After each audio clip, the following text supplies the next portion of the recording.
The COVID-19 pandemic has led to the disruption of economic activity around the world. In recent times, the economic impact of COVID-19 was the most discussed concern on the media. The media presence of the largest COVID-19 cluster in the country, which involved the public gathering, had also died down in May. On the other hand, the tourism sector had a significant number of articles reported on them.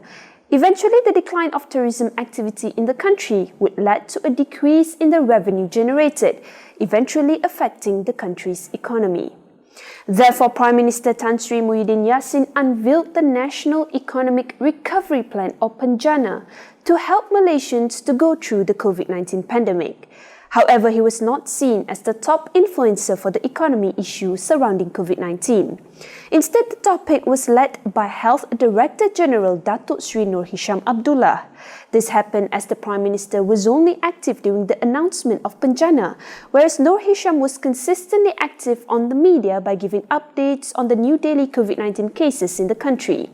Subsequently, Nur Hisham becomes the top influencer as he also advised the public on SOP for business operation. In general, Penjana was positively reported in the media with its 40 initiatives that worth 35 billion ringgit in total. It also received praise by the Yang di-Pertuan Agong.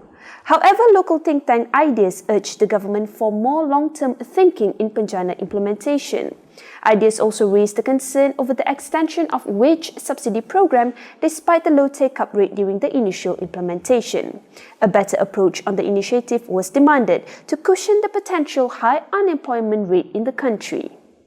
Meanwhile, opposition leader Datuk Sri Anwar Ibrahim urged for a parliamentary debate for the Penjana package.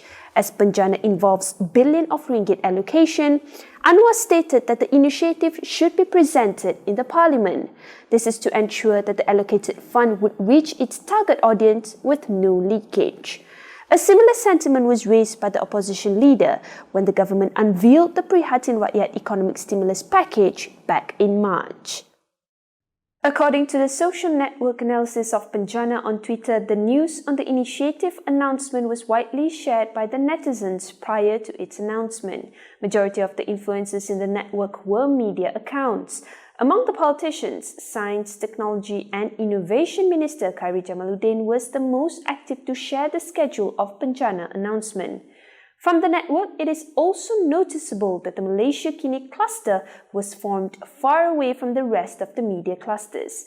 Then, the Twitter account for the alternative news portal tweeted an article on why only about 1/3 of disabled people in the country would receive the Penjana allocation.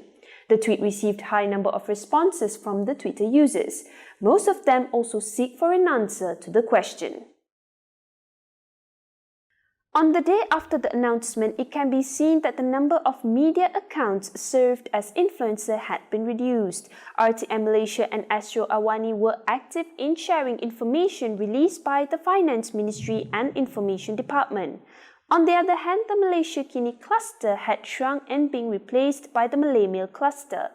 The media account shared the information that the 1 GB daily data provided under the Penjana package can't be used for gaming, social media and video streaming. The tweet received high traction from the netizens with mixed reactions. It was not until June 8 that the opposition leader Anwar Ibrahim became an influencer for the Penjana package on Twitter sphere. Anwar uploaded a video of himself reviewing Penjana, primarily targeting on the transparency concern. Ultimately, he asked for a parliamentary debate. Anwar's message was spread by Frame Malaysia Today, which highlighted on the source for the RM35 billion worth initiative. The tweet made by the news portal account received higher number of responses compared to Anwar. On the other side, other news accounts like RTM and Bernama have stopped serving as influencers in the network of Penjana, whereas the Finance Ministry enhanced its influence on June 8. The ministry shared an infographic on the Penjana initiative, making it easier for the netizens to understand. A similar approach was used by the Tourism, Arts and Culture Ministry on its Twitter account. The ministry highlighted on the tourism tax exemption introduced by the government to aid the decline in tourism sector. Overall, Prime Minister Muhyiddin Yassin was only active when he made the announcement on Penjana. The follow-up on the initiative was then conducted by the Finance Ministry. On the opposition side, only Anwar Ibrahim was seen to utilize the social media to question the Penjana package.